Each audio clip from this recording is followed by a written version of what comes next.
doing? Not a thing. You know, it's getting me down eating in these hamburger joints. One thing you gotta learn, eat where the truck drivers eat. They know the right spot. See, I saw a funny thing up the road just now. Good-looking dame sitting in a car all alone. Yeah, what was she doing? That's just it. She wasn't doing nothing, just sitting there. I got a rule about women. If they ain't breaking the law, let them alone.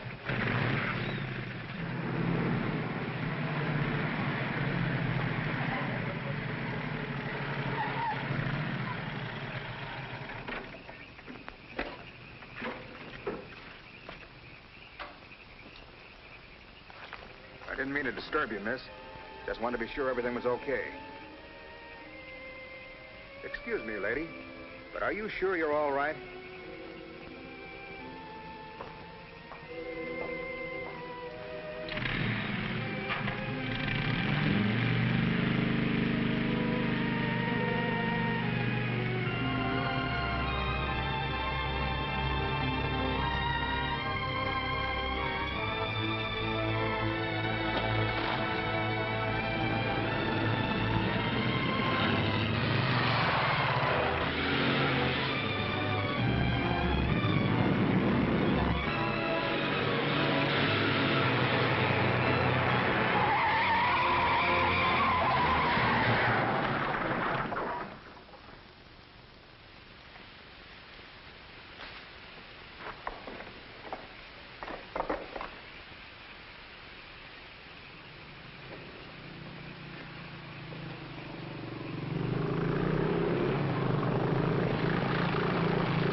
How is she?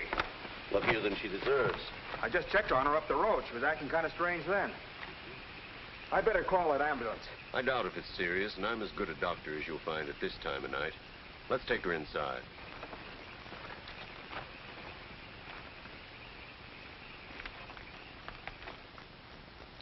Well, no bones broken. Bruises, that's all. I think you better rest here for the night.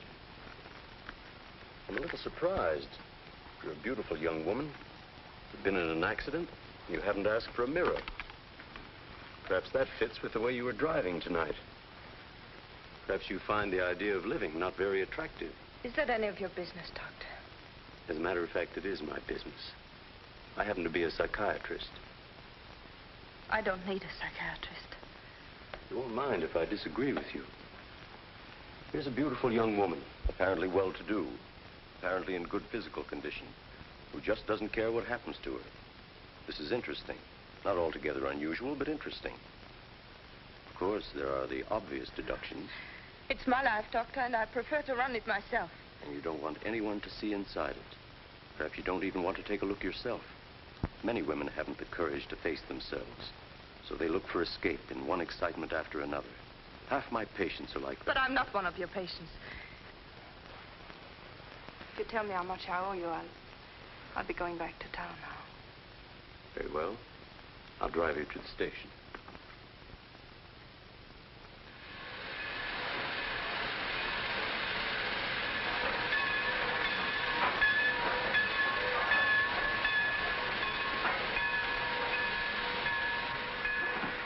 Miss Damien, you're an intelligent woman, not an idiot. Will you promise me one thing? When you get ready to throw yourself off Brooklyn Bridge, will you come and see me first?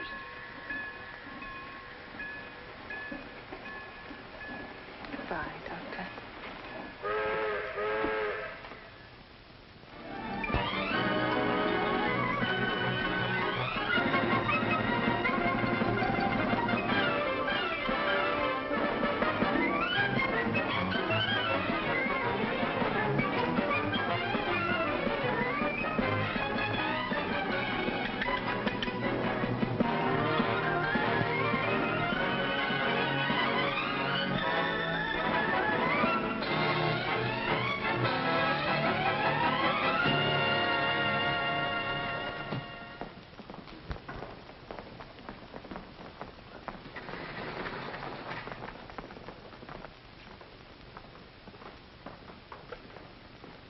Just what is our trouble?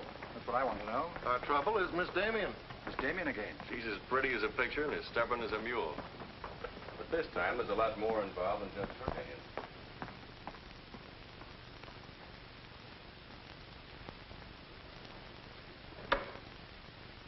Come in, Miss Damien. We were just ripping you up back a little bit. So I gathered. There's nothing personal. It's about Mr. Cortlandt.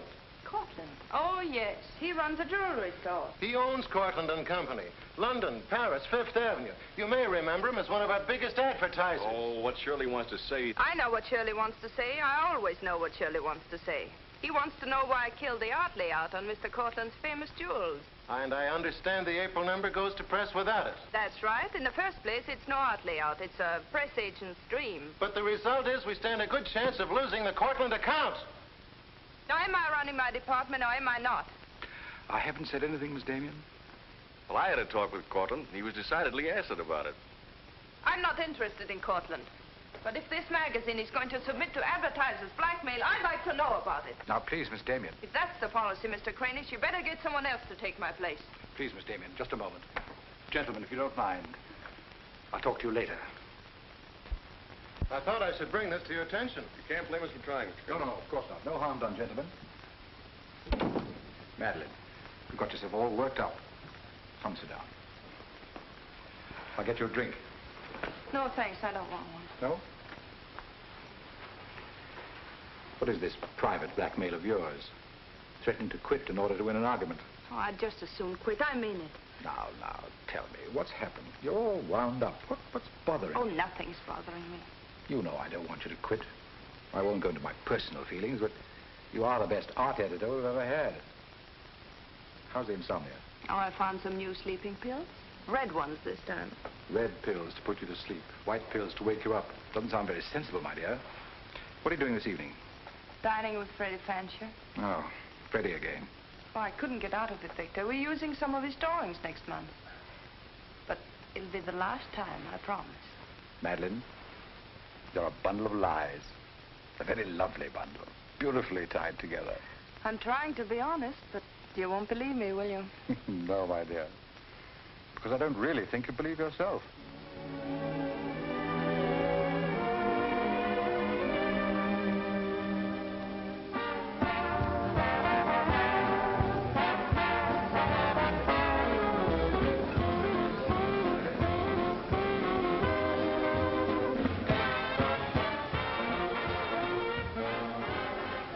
Why do you have to go back to that bore, Freddie Fancher? You haven't even given me a chance to make love to you. You've been doing all right. You know something? It's awfully hard making love to a woman who makes more money than I do. It'd be much easier if you made love to me. Would it? Oh. You're trying to give me the brush off, are you? Well, finally, we understand each other. Well, there you are, Freddie. There's your girl and no bones broken. I'll see you at the office, Madeleine. I'd join you if somebody asked me. Nobody's asking. Fair enough. Why do you have to dance with that pollywog? Look, I've told you not to drink. I always drink, particularly when I'm with you. Oh, am I that hard to take sober? You're a voluptuous pain in the neck. I'm going home. You're not going to walk out on me. Come on, be yourself. I've told you I'm going to leave early. But you can't leave me just sitting here in the snow. I'm mad about you. In my own foul way. Good night, Freddie.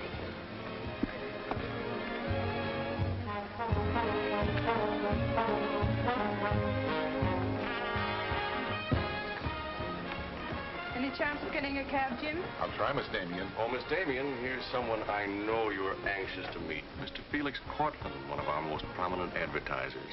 How do you do, Miss Damien? How do you do? Mr. Garrett is the soul of tact, don't you think? He's just been telling me all about you. Oh, I hope he wasn't that blunt. Oh, you needn't worry. I always form my own conclusions. Can I give you a lift anywhere? My car's just outside. No, thank you. They're getting me a cab. Oh, I'm very sorry. I'm sorry, Miss Damien. There isn't a cab around. Oh, how long do you think it'll be? That's hard to say.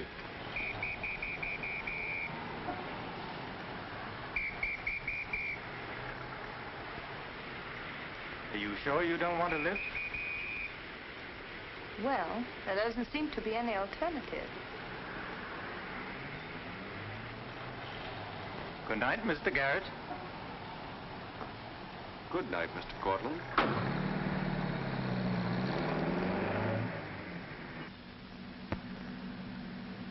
I wasn't very polite, was I? Neither was Garrett, for that matter. Oh, he always enjoys uncomfortable situations. You still feel uncomfortable? No. Frankly, I don't. Good, nor do I. You know, you're not at all what I imagined. No? No. The big international jeweler. I happen to inherit a business that runs itself very nicely. As a matter of fact, you don't look like an art editor. More like a work of art. That layout on your jewels is still a wretched piece of copy. I can only admire your good taste. And I'm still not going to... I wouldn't try and persuade you for the world. Mr. Cortland, I think you're a very dangerous man. I only wish it were so. The truth is, I'm a very ordinary one.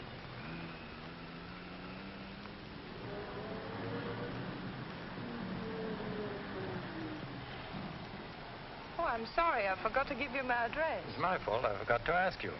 Won't you come in for a minute? No, I don't think so. Oh, but you really must see those jewels you've been insulting. They're much handsomer than the photographs. I'll need you in about 15 minutes. But I said I wasn't coming in. Oh, yes, so you did.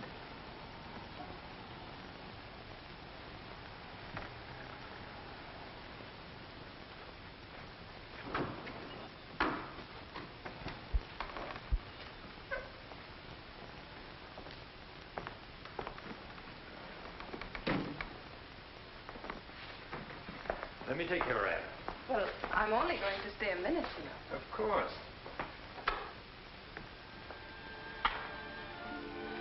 What a wonderful room.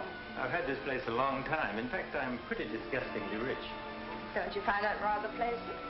Oh, it's not so hard to take once you get the hang of it. I think I know all the troubles that come with money. And all the pleasures. Well, have you got me all figured out? Only what I see here. Good books, fine pictures. Wonder if you ever look at them. Oh, but I do. I'm a lonely bachelor, and I spend hours here all by myself poring over old manuscripts. You don't expect me to believe that, do you? Didn't my father paint that? Was Stephen Damien your father? Uh-huh. That's very interesting. Is it? I remember when he came here to paint that picture of my mother. Everybody was fascinated by him, especially Mother. Father ended by chasing him out of the house. I'm afraid that's the way it usually ended. My father was very much in love with life. That's a Hungarian custom, isn't it? Mm-hmm. Not exclusively Hungarian. Weren't you going to show me your jewels? Oh, yes, of course. I'd quite forgotten. That's the reason we came in here, wasn't it?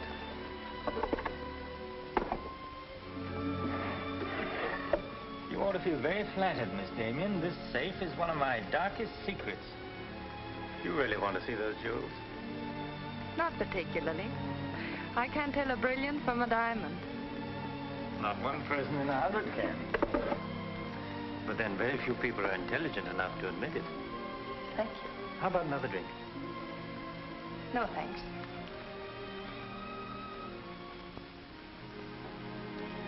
You know, you need relaxing. Lots of relaxing.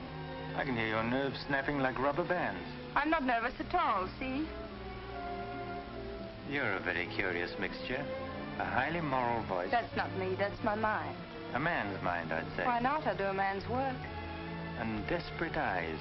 Eyes full of shadows. Insomnia does that. Does it?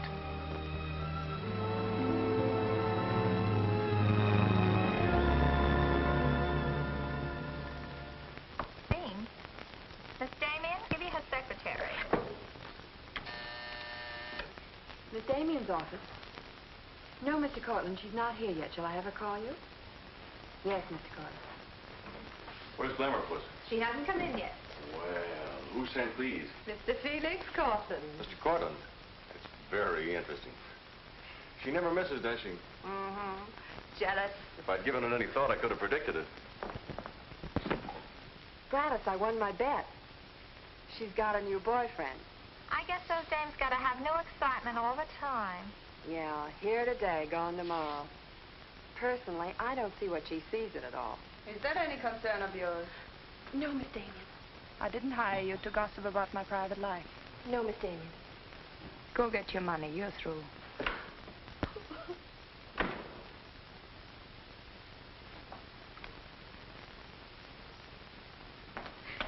Damien come in yet? What's the matter, sweetheart? Miss Damien fired me. Fired you? What for? He heard me talking about Mr. Cortland. Cortland, eh? Don't you worry, baby. I'll fix that. I understand you fired June. That's right. What's the idea? I don't like people to gossip about me. You don't, eh? No, I don't. Well, it's pretty late to be thinking about a thing like that, and it's a rotten trick to take it out on your secretary. Get out of here. You don't think your life is a secret, do you? Boys were betting 8 to 5 this morning that the Cortland layout would be in the next issue. You're disgusting. Madeleine, why don't you get wise to yourself? Everybody else is. One romance after another, that's your whole life, and you adore it. Get out. You try to dress it up with pretty words, but you don't fool anybody. They know what you are, and you'll never change. Get out! You don't care because it's too much fun.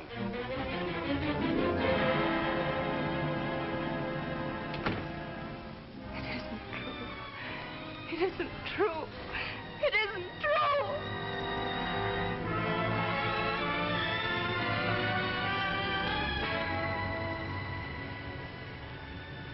I'm a little surprised. Here's a beautiful woman who just doesn't care what happens to her.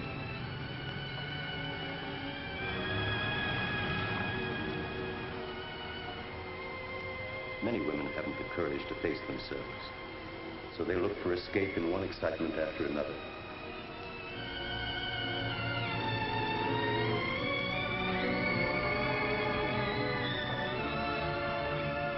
Perhaps you find the idea of living not very attractive. Lady, if you want to kill yourself, why don't you try the fridge?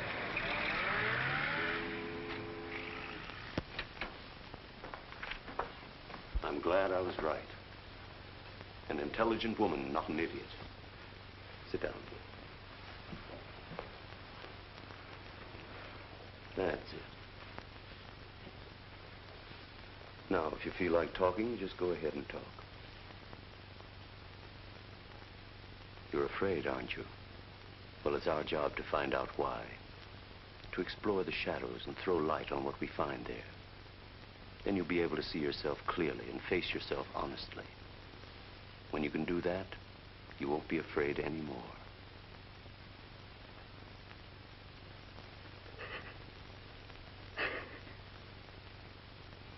I was living with my father. Mother had left him before we came to America. I was 10. And to me, the way he lived seemed romantic and wonderful. He was a successful painter, and women adored him. He went his own way and did what he pleased. Just as you've been trying to do? I suppose so. But why? Did it make him so very happy? Oh, I was certain he was the happiest man in the world. Until he killed himself. And you couldn't understand why he did it. You understand now? I think I do. Did you ever do any painting yourself? I used to. Why'd you give it up? Oh, didn't pay enough. And besides, I didn't want to be like my father. I wanted my own life. And have you been living your own life? Of course I have. The kind of life you really want? I don't know. I don't know. Don't you think you've been hiding from yourself? Did you ever try and discover the person you really were, deep down underneath? I never cared to. I'm not so sure I do now. In that case, I'm afraid I can't help you. But of course, that's entirely up to you. Shall we go on then?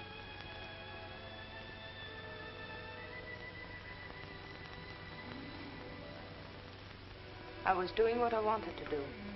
Paying my own way and making my own rules. Nobody was hurt. Nobody but yourself. And it didn't really make you happy, did it? Wasn't that because down underneath you knew there was something missing? Something important? I suppose so. That would worry you, wouldn't it? And then you would drug yourself with the excitement of more excitement. Oh, I know the pattern, Miss Damien. You're suffering from a disease of the times.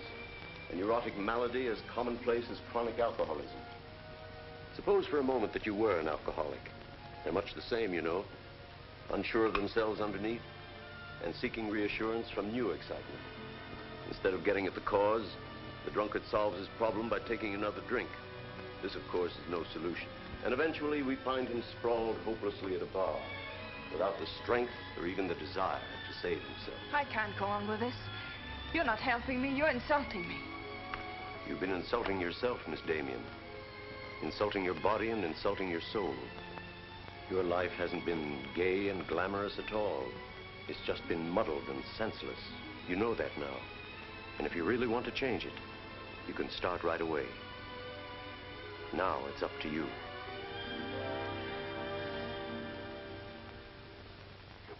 You can have my apartment, Ethel. The rent's paid till the end of the month. Darling, I feel like a vulture wheeling over your head.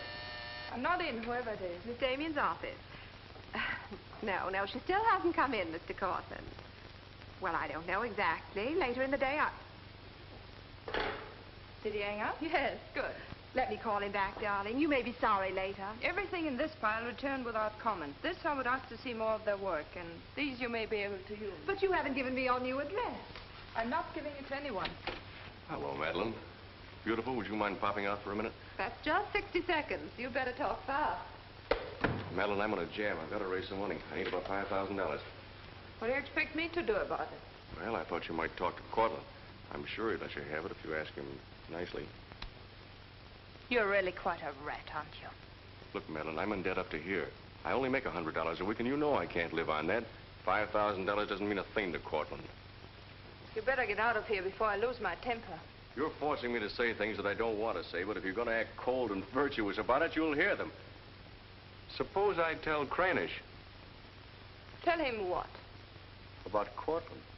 You know, you've got a very nice job here, but you won't have it very long if I tell Cranish. I don't want to tell him, but... What's so funny? As a blackmailer, you are pitiful. Go on, tell him.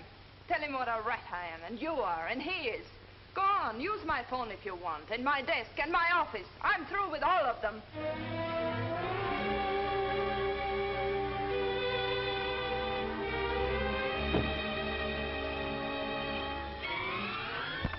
Boulevard magazine.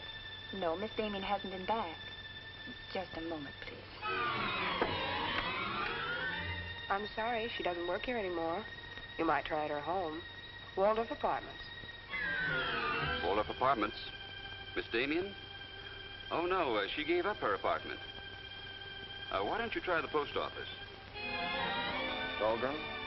Dalton? Dalton? Damien. Here, Richard Caleb, 137 West 50th Street.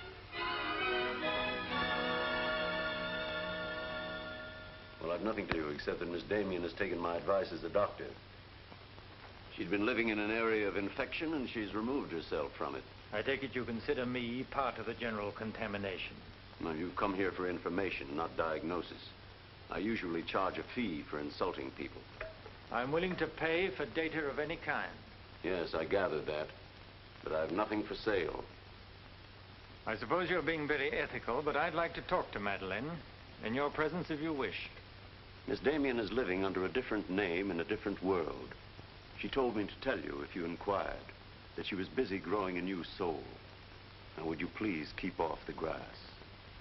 Goodbye, Mr. Cortland. Goodbye, Doctor. Doesn't it ever worry you, playing the almighty in this fashion? Not particularly. I'm used to it.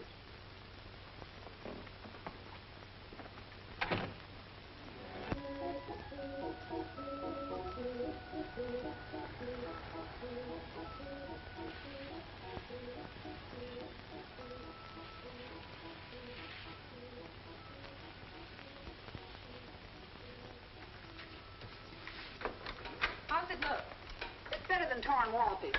So you think I've talent, then? You'll do better after you get the hang of it. I only hope the new tenant will like it. Well, he seems awful particular. He's a floor walker at Macy's. Oh, well, you can always give it back to me. He'll never sell it, you know. Take my advice and try something more cheerful. You know, like flowers and butterflies. I'll do that. Thank you, Mrs. Geiger.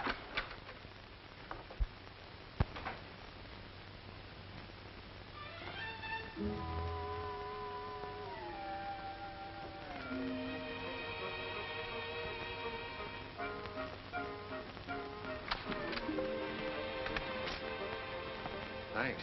You saved my life. Is this yours? Yes. Mrs. Geiger would scalp me if she knew I kept mice in my room. Well, why do you keep mice in your room?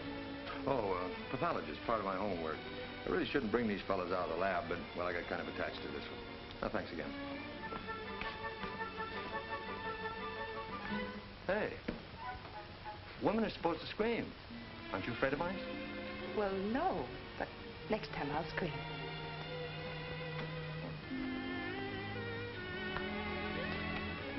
Good afternoon, Miss Green. Hello, how's the work going? Oh, all right, I think.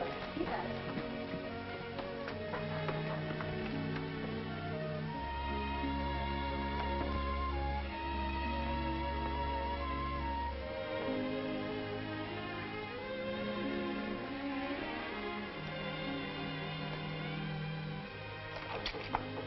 Come in.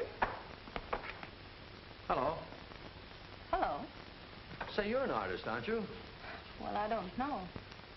Oh, Mrs. Geiger said yesterday that you were. She's an authority if I ever saw one. I was wondering, could you do a job for me? Want your portrait painted? Me? Oh, no.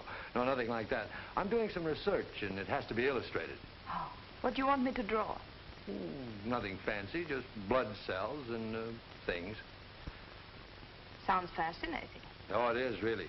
You see, it's a lot like... Oh, no, you'd be surprised. It really is fascinating once you get in it. Of course, I'm on a fellowship, and I couldn't pay you very much. Matter of fact, I couldn't pay anything till the first of the month. That'll be all right. Oh, fine. Swell. It's all settled then. I'll see you at my place about 6 o'clock. Oh, but couldn't I? Oh, sure you can. I just live downstairs. You know, the mousetrap. Oh, by the way, my name is Cousins. Mine is Dixon. Very glad to know you, Miss Dixon.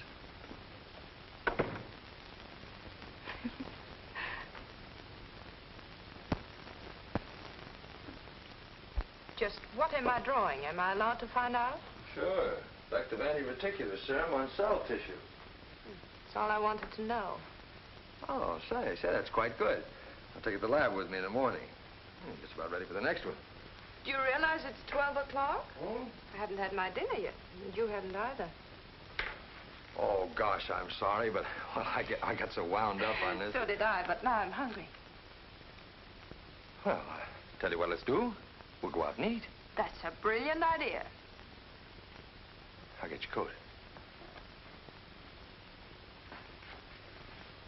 Do you do this all the time? Only since I got out of the Army. I was lucky to get this job of research. Now I've got to get it finished. Then what? Oh, then I go back to Oregon and become the usual respectable small-town doctor. No mice? No. No mice. Head colds and belly aches. $5 a visit. Maybe you'll like it. You'll get some rest. Oh, I'll get plenty of rest, all right, but I don't think I'll like it.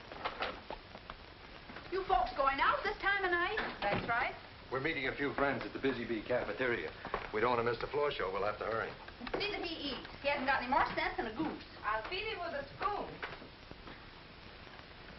I got onto it first up in a little town in Germany while I was still in the Army.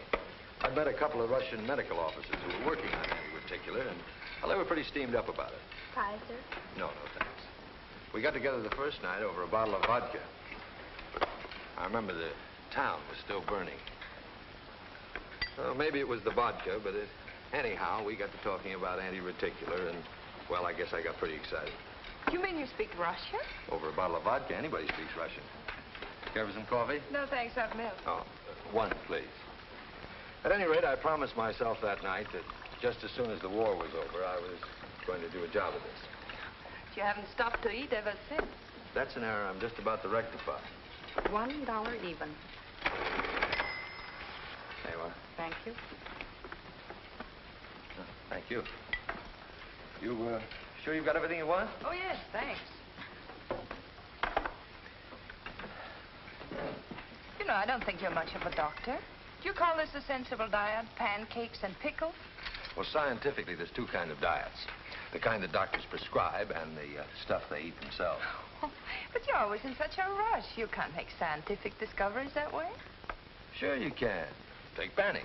He saw some flies nibbling at a piece of pancreas. Figured out that there must be sugar in it, and in 1 minute he had the idea for insulin. You know, you're a very lovely girl. You're not being very scientific, Doctor. Oh, but I am. It's the very heart of science. It's the truth. Let's talk about insulin. Insulin.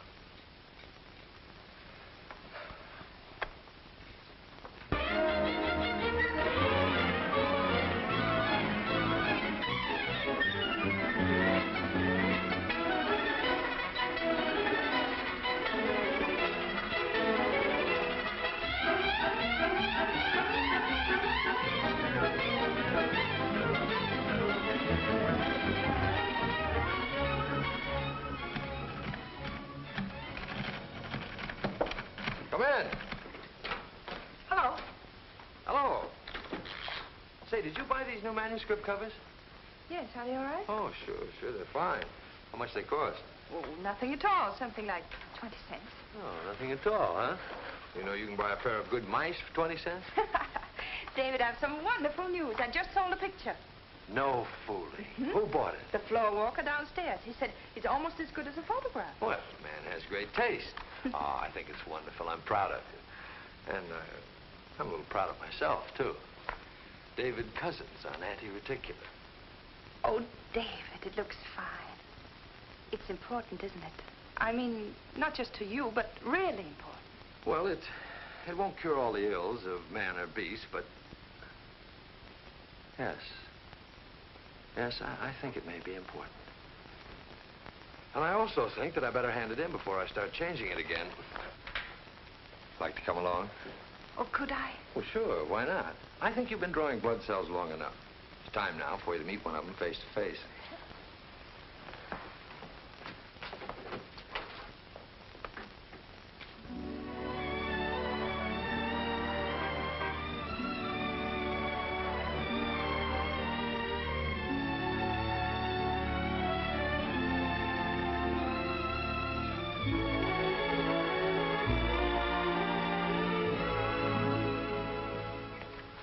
I hope your text is as good as your illustrations. I hope so, too, sir.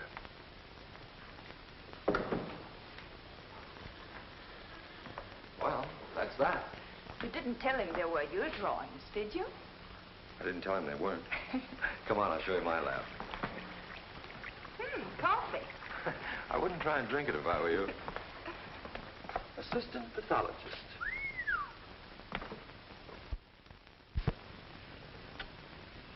Well, this is me. How do you like it? Oh, I think it's wonderful. But how do you find anything in this place? Been here for 6 months and I haven't lost anything yet. Doesn't matter anyway. The boss okays my research, I'll be out of here in a week. Back to Oregon? Yes, back to Oregon. All that way just to make a living. Is it as bad as all that? Oh, what's the use in kidding, Madeleine? I'm so much in love with you, I can't see straight. I haven't done any work in here for days. I just sit around waiting until I can see you. I know. Because that's just what I do. Wait to see you. Darling. Oh, darling, I never felt like this about anyone before. Tell me, when did you first know? Oh, when I first saw you, I think. Yeah, me too. I'll never forget you standing in that hall with a mouse in your hand. Only I didn't know then what was happening. I thought I had the flu. Will you marry me? Oh, David. Well, will you? We don't know each other. I mean, you don't know me. Oh, but I do. Of course I know you. Now, what do you want to know about me? David Cousins, M.D., University of Oregon, Captain Medical Corps Reserve, young, healthy, and very much in love. Will you marry me? Oh, please don't ask me now. Well, I've got to ask you now. I want to marry you now. Please give me time, David. I'm all mixed up. I'd like to go home now. All right.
you haven't answered a rather important question I asked you. I can't say no, because I wouldn't mean it. Darling.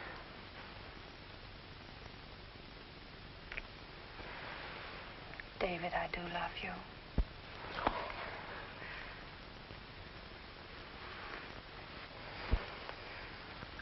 Good night, darling. Good night.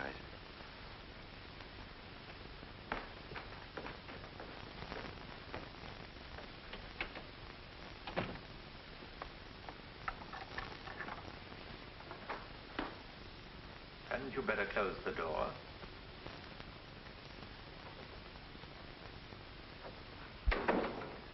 A gentleman I hired provided me with your new address and the proper keys. Suppose someone had seen you.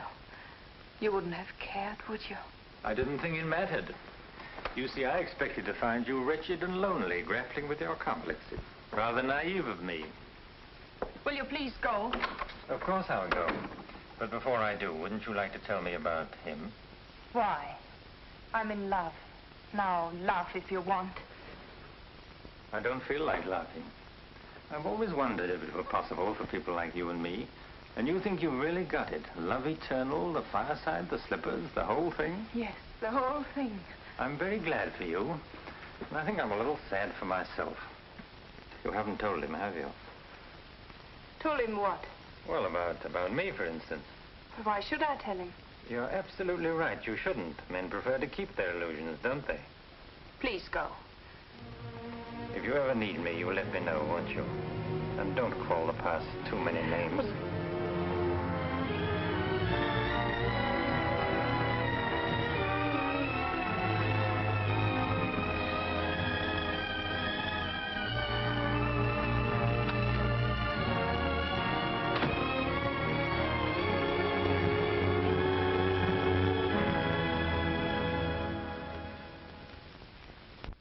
What you say. I'm going to marry him just as soon as it can be arranged. You want to run away from your problem? I'm not running away. How do you know? You're looking for security from someone else instead of building it within yourself. But I love him. I can't talk to you if you don't believe me. Falling in love doesn't cure everything overnight. What do you mean? Let's be honest. There's a side of you that hasn't fully changed. Isn't that true? That is true, isn't it?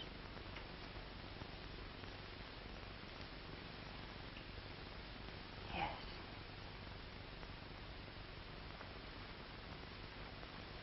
Have you still not told David about yourself? I couldn't tell him. You let him fall in love with an illusion, with someone who doesn't exist.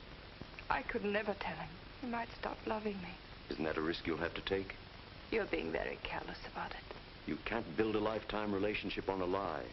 If you're really in love, you'll tell him. With the others, it was different. But if you love him... Will you please stop saying if? How many times must I tell you I love him? But real love is a sharing. If you're strong enough to face this yourself, you're strong enough to face it with David. Oh, I can't do it. I can't risk the only happiness I've ever had. That's up to you, Miss Damien.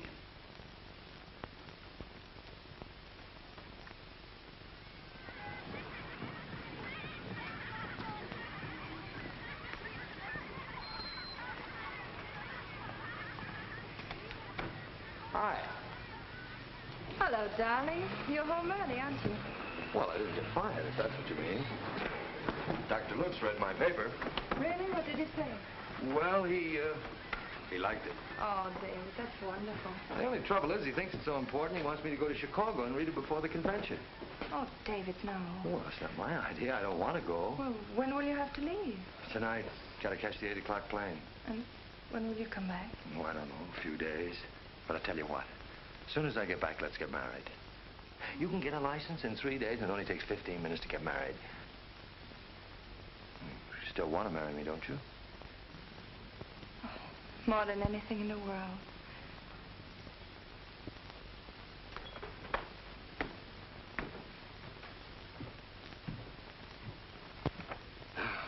You know, I'm going to feel kind of silly at that convention. Of course, it's a great honor and all that, but you realize that I'll be talking before some of the biggest men in the field? What's the matter, darling? Nothing. I was just thinking how I'd feel if you didn't love me. Oh, don't be silly. Not a chance. David, could you ever stop loving me? Well, that's really a gruesome thought. Of course not. Even if there was a reason? The world is bothering you. Nothing. I just wanted to be sure. Sure about what? That you loved me and not an illusion you built up about me. Scientists can't believe in illusions. I believe in you. You're the best thing that's ever happened to me. 4 shirts. I wonder if that'll be enough. Come to think of it, it'll have to be. That's all I've got. Socks? Well, that just about does it. Madeleine, was there something special on your mind? Something that you wanted to tell me? Just that I love you, that's all.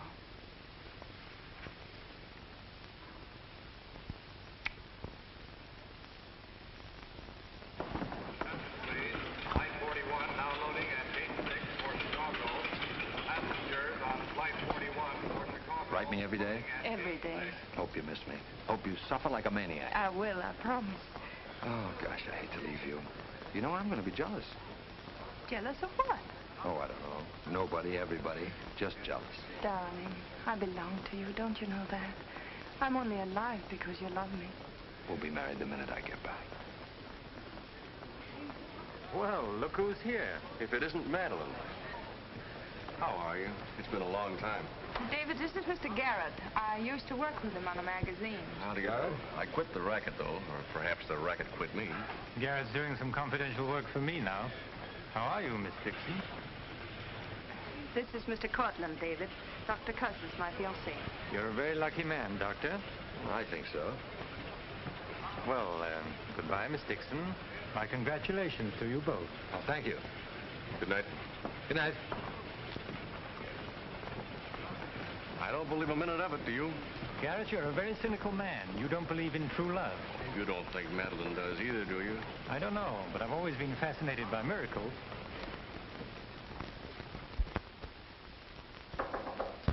Come in.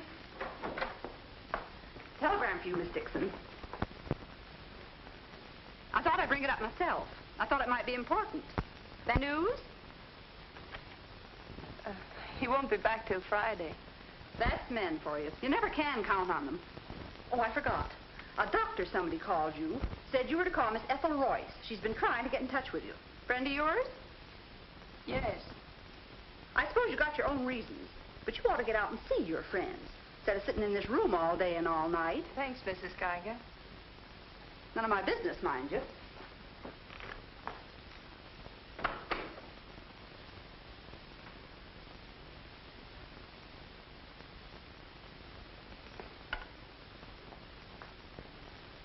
Ethel, this is Madeleine. Madeleine. Darling, but this is really a voice from the dead. I pestered that doctor of yours for hours. I just have to talk to you. Well, what about? Well, you remember that art supplement, the one you started? Well, I do need your help, dear. I'm in an awful mess. Sorry, dear. I'll never come into that office again as long as I live. Oh, but I wouldn't ask you to do that. Just meet me somewhere. It'll only take an hour, I promise. Well, if it's just the two of us. All right. I'll be there at 5. Oh, so relieved. We were really desperate. Wonderful. I'm just dying to see you. Bye, dear. She'll do it. Good. Wonderful thing, professional pride. It never dies. How'd you sound? Awful. What do you expect? Too bad. Victor, I don't want you to be there. Wouldn't think of spoiling your reunion, my dear. I don't trust Madeleine, doctor or no doctor. Nor you either, my sweet.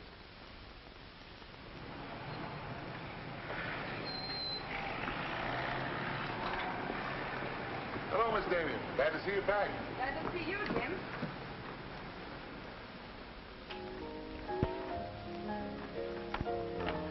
Hello, Luigi. Is Miss Royce here? She just came in, Miss Damien. We missed you, Miss Damien. Have you been away? No, but it's nice to be back just the same. Hello, Ethel. Darling, you look wonderful. A little pale, but so interesting. You know, I can't stay very long. Oh, I understand, dear. We'll get right to work. The usual, Miss Damien? Well, I don't know, Carl. You'd better. Wait till you see the mess I'm in with the supplement. All right, Carl. Darling, I'm just dying to hear what you've been up to. You must tell me everything. But there's nothing to tell. Come on, let's go to work.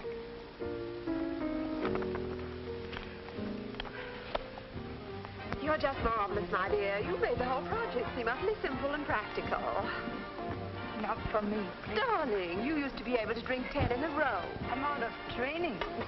No one would know it, my dear. You seem just like the old Madeleine again. It's the surroundings. What do you say we have dinner and go to a show? No, really, I've got to stagger home.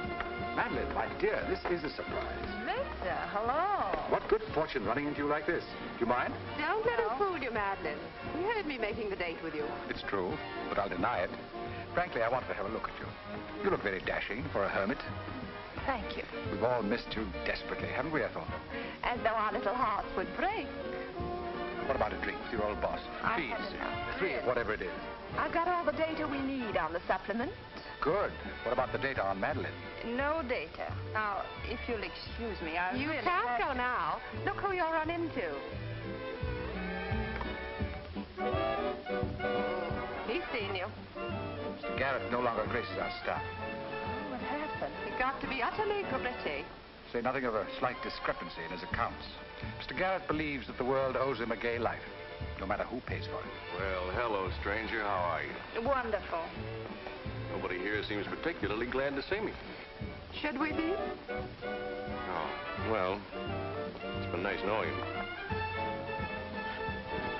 There goes one reason for my ivory tower. What? Darling, I'm constantly running into men who adore you. Slews of them. Hated them all. I know what you're thinking. I had an odd way of expressing my distaste. Not odd, darling. Shall we say just, moody? Well, here's to memory.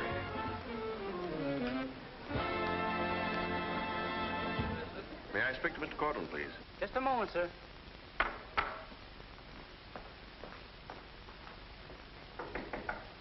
Just a minute.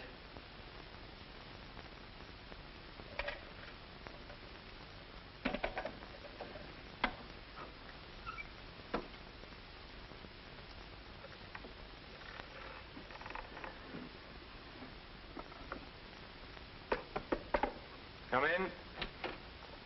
Mr. Garrett on the phone, sir. All right. Hello, Garrett. I have some interesting news. Do you know who's here? Madeleine. How considerate of you to call. By the way, I've just been through the stones in my safe, and one's missing. The stone's not terribly important, but you're the only person who knows about my safe, and the fact is you did have my keys for quite a while yesterday. What are you getting at? Only that I don't like thieves. But you're being ridiculous. Let me come over and talk about it. There's nothing to talk about. I'm taking it up with the police. But, Cortland, you can't do that.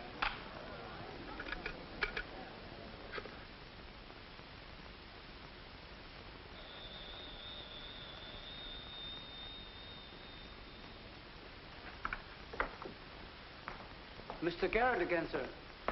Tell him I've gone out. I'm sorry, Mr. Cortland has just left.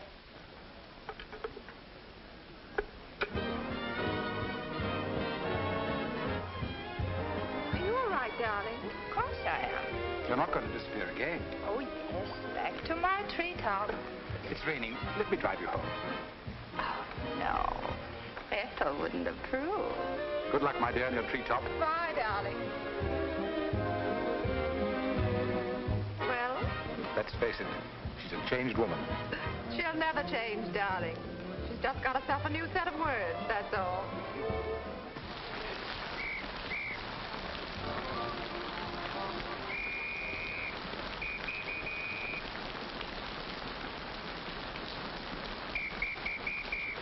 Madeleine. Hop in. No, thanks. I'm waiting for a cab. Don't be silly. There are no cabs. You'll get drenched. Please. I'll drop you off. I'm going home alone. Come on, in you get.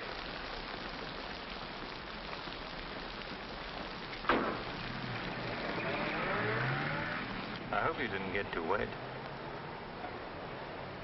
Your concern is touching. Quite a coincidence finding you in the rain. Is it? I can't lie to you, especially when there's no point to it.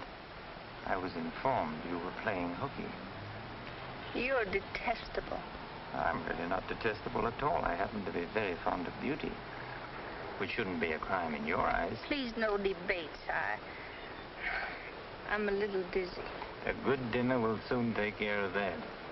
Why do you always hound me? You know I despise you and everything you stand for. There's always a chance I may be able to improve your opinion and your manners. I'm sleepy. You know you're very lovely. Please don't bother. I'm not listening.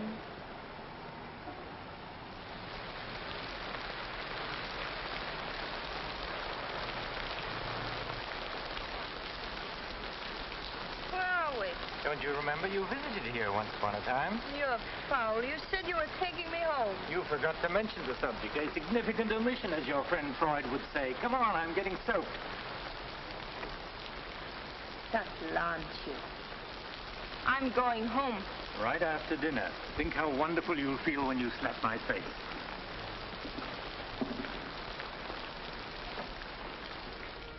That'll take the chill out of your bones and maybe even your heart. Still cold? Oh, no. It's quite warm in here. Cigarette? Thanks. Very warm. Light? No, I'm not really detestable, am I? No. I am. Why?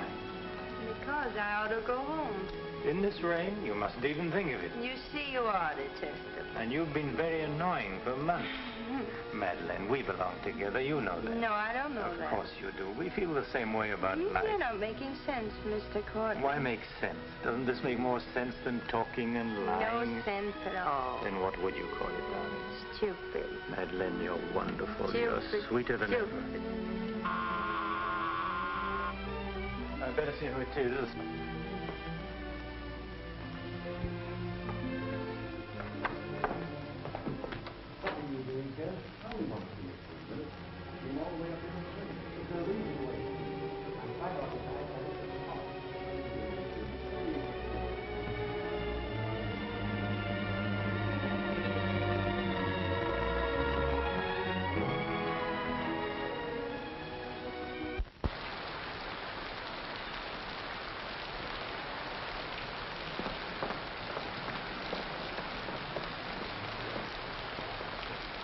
But I tell you, I'm going to raise the money. I'll pay you, honestly. I don't like dealing with thieves. That's a job for the police. If you swear out a warrant, you'll never get a dime. Look, I didn't sell it. I just had to have some money temporarily. Here's the pawn ticket. I'm not interested in pawn tickets. Good night, But, Gary. Carter, you've got to give me a chance. I said good night.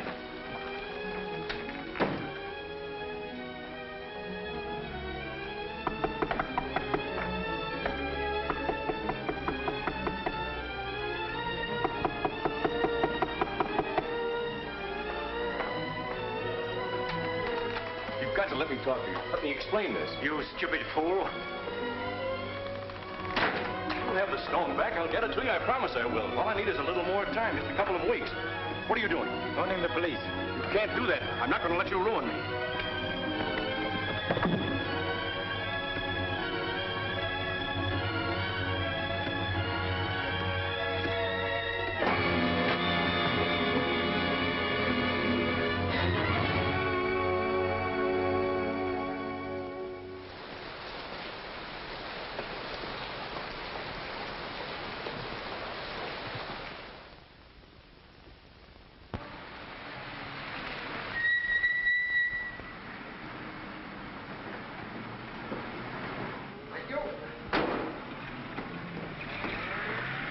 Very lovely this morning, Mrs. Geiger. You wasn't expected back until Friday. That's what I like. A cheery welcome home. Miss Dixon upstairs? I haven't seen her this morning. Who is it?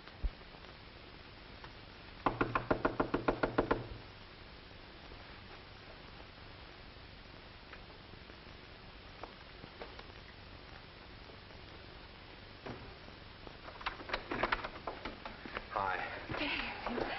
Darling. Oh, I couldn't wait till Friday. I just said my little piece and ran out on them. Oh, I needed you so badly. I feel lost without you. Don't ever leave me again. That you can depend on. Say, I've got big news. I'm a success. Oh, tell me all about it. What in the world's the matter with you? You don't look very good. Come on, I think you better get back in bed. Now then, first, I don't have to go back to Bellyaches in Oregon. You're not marrying a small-town country doctor, young lady. You're marrying a promising young research scientist. At least that's what Dr. Broder says, and he ought to know. He's got a long white beard. Oh, darling, I'm so proud of you. I think I'll take your temperature. Gee, I wish you could have been there. When I finished reading my paper, they all got together and offered me my own laboratory in California. I still can't believe it. There it is, right in the paper. You'll find it on the bottom of page 10.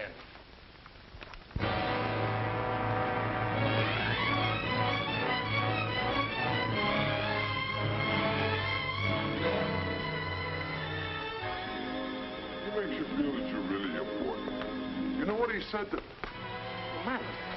Madeleine, what's the matter? Oh, David. Oh, darling, you're cold as ice. You've got a chill. You stay right here. I'll be back in a minute. Oh, don't go. Don't leave me. I'll only be a second. I want to get a hot water bottle and some more blankets.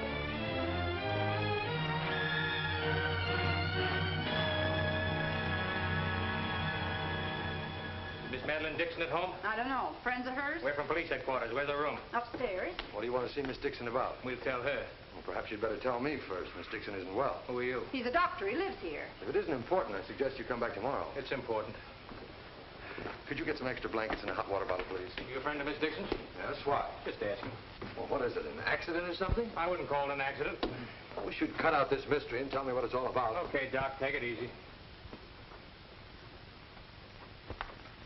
Madeleine, these men are from the police. They want to... We'll take over from here, Doc. I'm Sergeant Batelli. This is Sergeant Beitler. You're a friend of Felix Cortland's, weren't you? Matter of fact, you were with him last night. No, I wasn't. Did you see Mr. Cortland any time yesterday? No, I didn't. Now, look, Miss Damien, we wouldn't be here asking questions unless we already knew most of the answers. Oh, wait a minute. Her name's not Damien. I think you've got the wrong party. I think maybe you've got the wrong party, Doc. Her name happens to be Damien. This happens to be a case of murder. Take a look at that newspaper. I want to know what's going on in here. This is my house, and I've got to know. Sorry, madam. We'll talk to you later. As long as I've been here, there's never been police Take in her this and see house. what you can find out. lady. Come on. Now, Miss Damien, tell us what happened last night.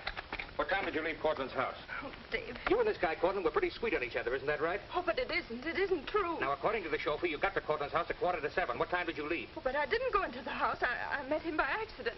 David, don't look at me like that. How long have you known Miss Damien, Doc? Not very long, only a few months. Know that she was mixed up with this guy, Cortland? Oh, but it's a lie. David, it's a lie. Okay, so you didn't go into the house with Cortland? No, I didn't. He wanted me to come to the house, but I wouldn't do it. Oh, I didn't go into the house. I didn't, I tell you. Who you telling, me or the doc here? Did you get anything? She came in about 9. In a cab? No, she was walking in the rain. Landlady said she looked kind of wild-eyed. What about Cortland? He was here, all right. He visited her a couple of weeks ago. Get the date? Yeah, April 10th, around midnight. Anything else? The landlady thought that Cortland had a key to this place. She was kind of vague as to how he got it. I didn't give him a key. David, you can't believe that. I've got his key ring here. This one fits. He had a key, all right. But I didn't give it to him. Where are you going? Oh, David, don't leave me. I didn't kill him, I swear. I didn't kill him. Who cares whether you killed him or not?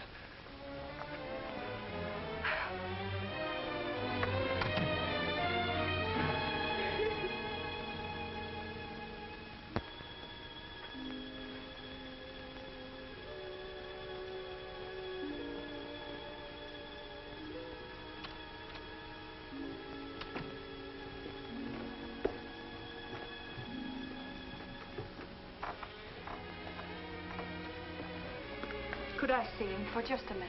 Well, it isn't regulations. Okay, 60 seconds. David, please listen to me. You lied to me. You've always lied to me. But I'm not lying now. I didn't want to go with him. He said he'd drive me home. And he made love to you, didn't he? Oh, don't deny it. Of course he made love to you. He had a key to your room. I should have told you many things. I tried to, but I just couldn't. If this thing were so innocent, you would have told me.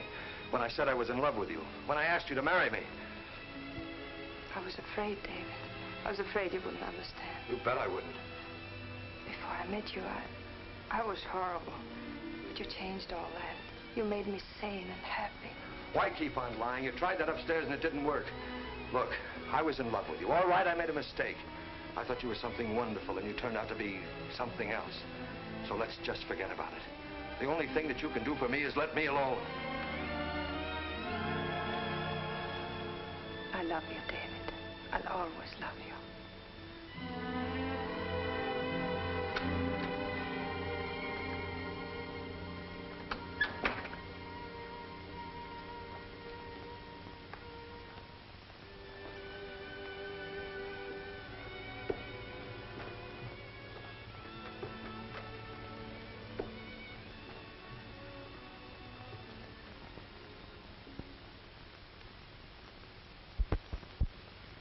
So, ladies and gentlemen of the jury, the prosecution will prove beyond a shadow of a doubt that Madeleine Damien is guilty of the premeditated murder of Felix Cortland.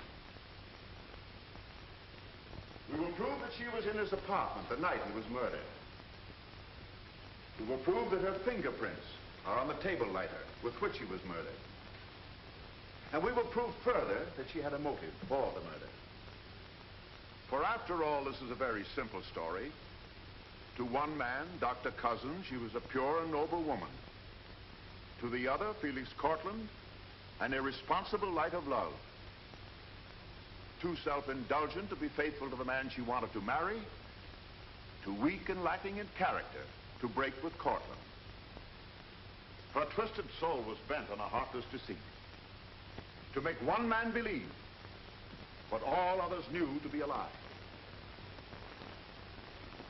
And when Cortland threatened to expose her, she went to his apartment to plead with him in the only way she knew. She embraced him. She made love to him. And when, in spite of that, he threatened to expose the lie that she was living, she silenced him forever. Ladies and gentlemen of the jury, the state asks you to find Madeleine Damien guilty. Guilty of murder in the first degree. On the night Mr. Cortland called on the defendant, did you let him into her apartment? I certainly did not. How did he get in then? He must have had a key of his own. The key of his own? Where was the defendant when he arrived? Out to the doctor, I suppose, pulling the wool over his eyes.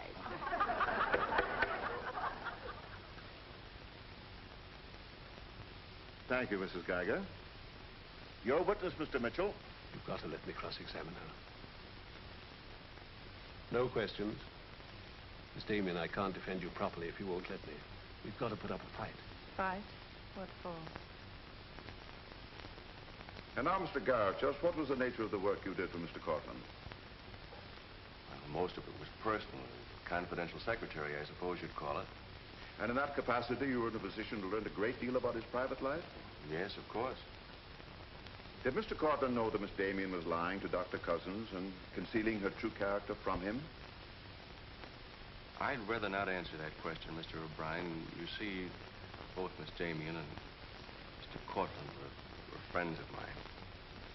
Yes, I understand. Well, let's get back to the meeting at the airport. What was the attitude of the defendant when Cortland saw Dr. Cousins? She was embarrassed, naturally. Yeah. She was embarrassed, naturally. Thank you. Your witness, Mr. Mitchell. I've got to cross-examine. If I don't, we haven't a chance. Don't ask him anything. No questions. Were you a close friend of the defendant? Yes, I was. Did she confide in you on matters of a personal nature? Yes, she did. If you were asked in this court, do you think you could recall any of those intimacies? I could recall some of them in lurid detail. Your Honor, I object. Objection sustained. Well, let me ask you this, Miss Royce. Would you say in general that men found Miss Damien attractive? Definitely. And would you say that Miss Damien found men attractive to her? I'm afraid I most certainly would. You would? What were the relations between Miss Damien and her former employer, Mr. Cranish? They were, friendly. In your opinion, was there anything more than friendly? I object, Your Honor. The question calls for the conclusion of the witness and is prejudicial. Objection sustained. Dr. Cousins, I'm Dr. Caleb. Miss Damien's a patient of mine. I don't happen to think she's guilty of murder, do you? No, I don't. She may be guilty of other things, but in there she's being tried for murder. And she won't even defend herself. She's got a pretty good lawyer, hasn't she? She needs your help, Doctor. In her own mind, she's not on trial for murder. She's on trial for those other things. And it's not the judge who's trying that case, it's you. I don't want to be rude, Doctor, but I don't think you know what you're talking about. I'm sorry to disagree. You see, I've been treating Miss Damien for some time. I happen to be her psychiatrist. Dr. Caleb. I'm sorry to have bothered you, Doctor.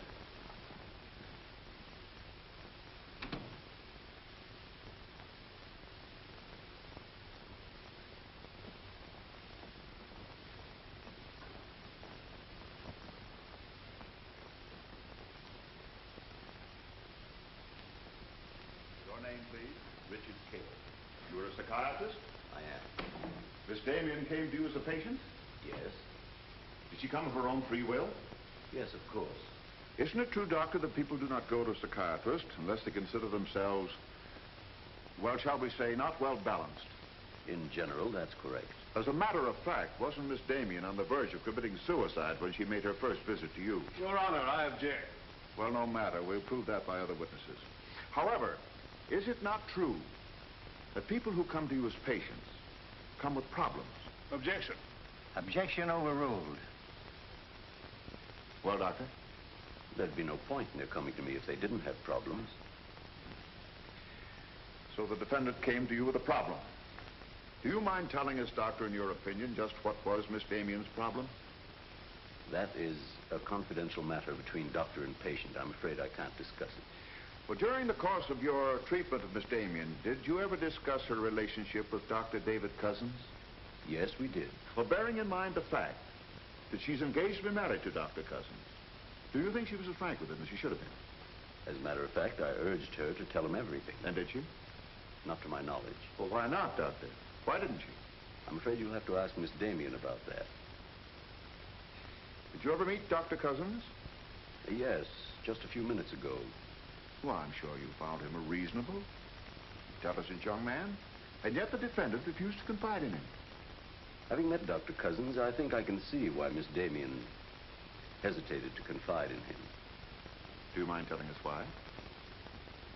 It's my impression that Dr. Cousins hasn't the capacity, either emotionally or intellectually, to understand a problem like Miss Damien's.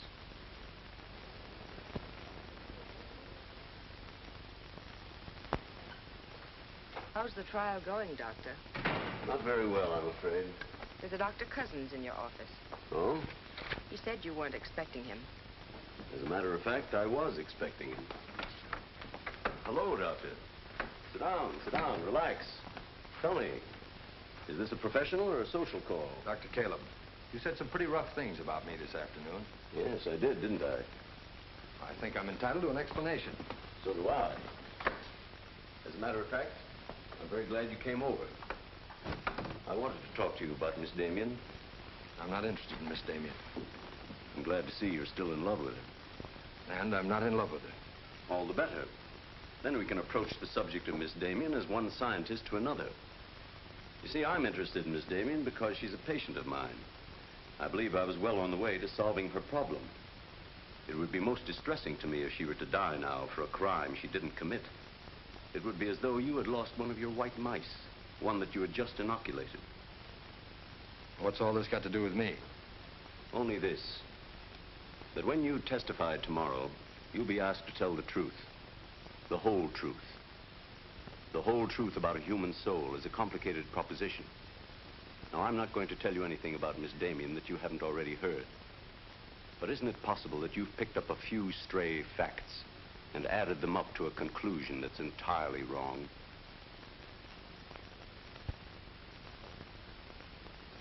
Won't you sit down, Doctor?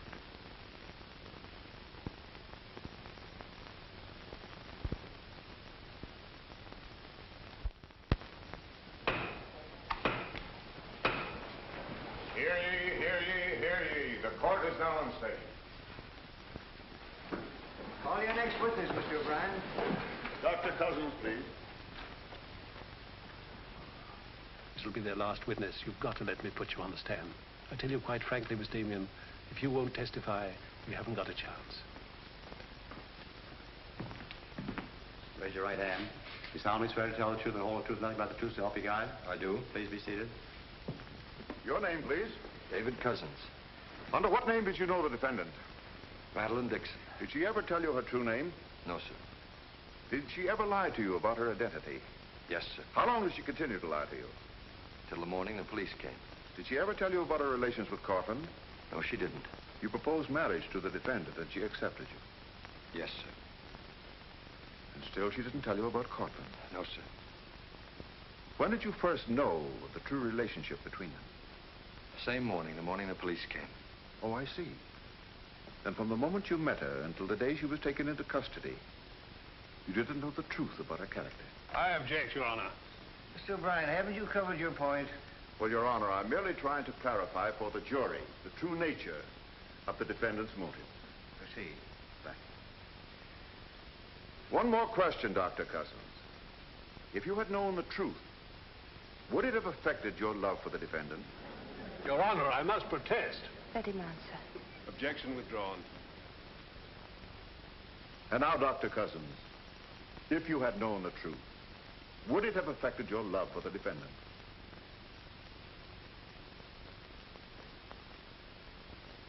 I was in love with Miss Damien then, and I'm in love with her now.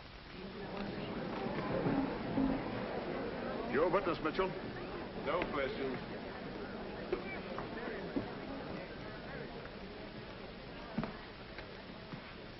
Did you really mean it? Yes, I really meant it. I can't believe it.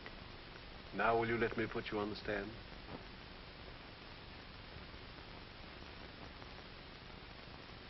You admit you went to Cortland's apartment that night? Yes. He made love to you? Yes. Did you have any conversations about Dr. Cousins? No. Positive? Yes, I am. But tell me, Miss Damien, were you in love with Felix Cortland? No, I wasn't. Were you in love with Dr. Cousins? Yes. Oh. But you went to Cortland's apartment nevertheless. Yes, I told you that. You were in love with one man, yet you chose to visit the apartment of a man you didn't love. Did you go of your own free will? Yes. Mr. Cortland didn't force you or threaten you? No. Then why did you visit him? I don't know. I made a mistake. You made a mistake. As you've told us on several occasions that you and Mr. Cortland were interrupted by a mysterious intruder, can you tell this jury anything definite about that person? Anything at all? No, I didn't see him. You didn't see him? I only heard his voice. You seem very certain it was a man. It was a man. What did he say?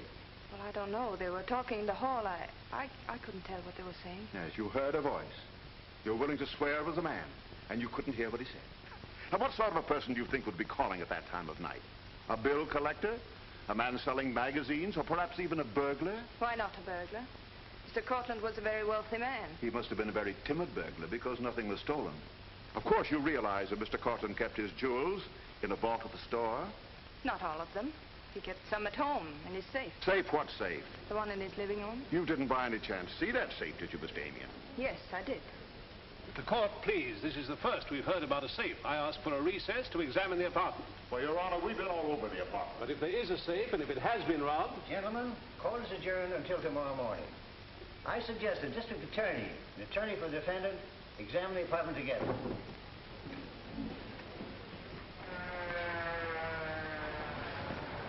What about this safe, Mr. O'Brien? What safe? How about some pictures on the inside, Mr. O'Brien? You boys better wait outside. I may have a statement for you when I come out. Mr. O'Brien. Huh? Mind if I tag along? I don't know why you're sure. The fine witness you turned out to be. Couldn't help that, sir. All right, Garrett, where's the safe? Me, Mr. O'Brien? I don't know of any safe in here. I didn't think you did. If you want an unbiased opinion, I don't think there is a safe. Well, here's a learned counsel. Perhaps he knows. Where's the safe, Mitchell? My assistant's checking the location with Miss Damien. He'll be along in a minute. Oh, you're on a dead one. While we're waiting, maybe Mr. Garrett could tell us where the safe is. I've asked him. He doesn't know. I don't understand that, Mr. Garrett. You were very close to Cortland, weren't you? That's right. I'm sure if there was a safe in here, I would have known about it. At least I would have seen the key to it. The answer's very simple. There is no safe. What did you find out? I got the dope on it, Mr. Mitchell. Splendid. It's over here in this bookcase. You were wrong for once, Mr. O'Brien. Could be. What do you know about that? Have you got Cortland's keys? There they are. Thank you. That looks to me very much like a safe, Mr. O'Brien. Yes, it does, doesn't it? But not like a safe that's ever been robbed. I don't think a good burglar would leave those behind. I guess we're right back where we started from. Well, I've seen all I want. How about you, Mitchell? You win this round. Lock it up, sir. Yes, sir. See you in court, gentlemen. I'll give you a lift, Doctor. No, thanks. Sergeant, I have some papers here, Mr. Cortland's I'd like to put in order. Do you mind if I stay? It's all right with me. We're finished with the place. Thank you very much. Anything I can do for you, Doctor? Oh, I was just curious about something. I've never seen a safe like that before. One that operated with a key. Come to think about it, I guess I haven't either. Normal assumption about a safe is that the lock works on a combination. Yes, I guess most of them do. I was wondering how you knew that this one worked with a key. You said you'd never seen the key to it. Did I say that? Uh-huh. I guess I must have said something I didn't mean. Oh, I see. There could be another explanation. Really? Yes. That you were lying when you said you'd never seen the safe before. You're not serious, are you, Doc? I'm a scientist, Mr. Garrett. When we get hold of an odd fact, we consider every possible explanation. We make some of our most important discoveries that way. Well, it must be fascinating work. Yes, it is. Suppose I had known about that safe, which I didn't. What would that prove? Frankly, nothing. But it does suggest a theory. You were very close to Cortland. You knew about the safe. Maybe the safe was robbed. Perhaps he found out about it. He was quarreling with a man in the hall the night he was killed. Maybe that man was you. That's a very interesting theory. Yes, isn't it? Well, as I said, I'm a scientist. When we hit on a theory like that, the next thing we do is to test it. That's all I'm doing. I see. Then you won't mind having a little talk with the police? Why, no. Why should I? Fingerprints. But then, of course, if you've never seen the safe before, you won't mind them checking it for yours. Oh, certainly not.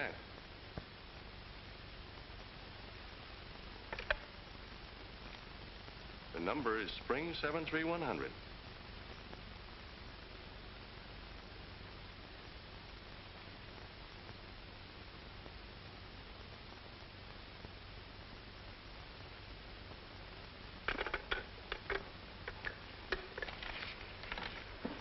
Okay, Doc. No hard feelings. Don't you think this sort of thing is rather out of your line, though? I guess maybe you're right. Bye, Doctor. Goodbye.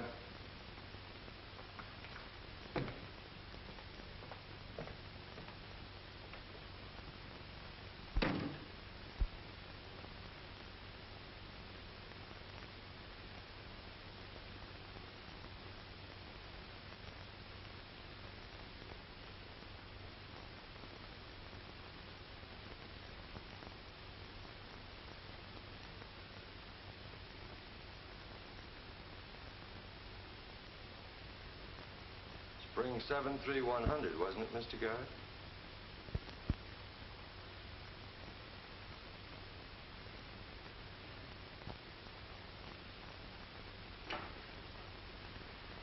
I guess maybe I underestimated you, Doctor.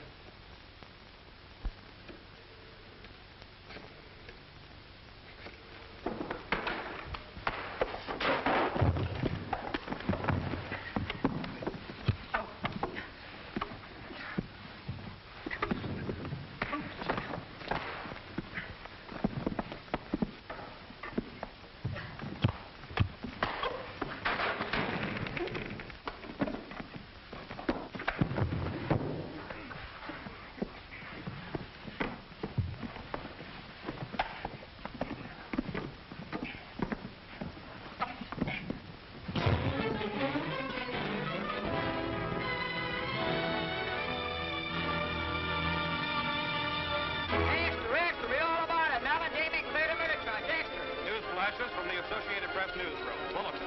Madeleine Damien has been exonerated of the murder of Felix Cortland. The full confession by an ex-employee, Jack Garrett, is in the hands of the district attorney. It was a trial marked by many surprises. Notably, the beautiful defendant's startling disclosure of the jewel vault hidden in the apartment of the late diamond importer. The beautiful Madeleine Damien goes free, and Broadway is tipping its hat today to the young doctor who engaged the murderer in a battle royal. Mrs. Geiger, I've been looking for Miss Damien. Have you seen her? She's gone. She asked me to give you this. Gone? Well, where did she go? I couldn't get a word out of her, but I know she left the airport more than an hour ago.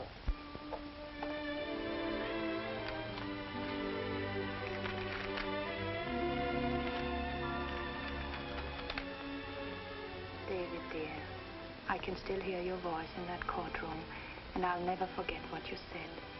You did much more than save my life. You made my life worth saving. I can't bear to tell you how much I love you and want to marry you. But right now, that wouldn't be fair. I'm going away for a while. I want to be terribly sure, after all this, that I can really be the kind of person you once thought I was. Maybe after a while that will be possible. And then, when we're both sure, David, please ask me again. Goodbye, my darling.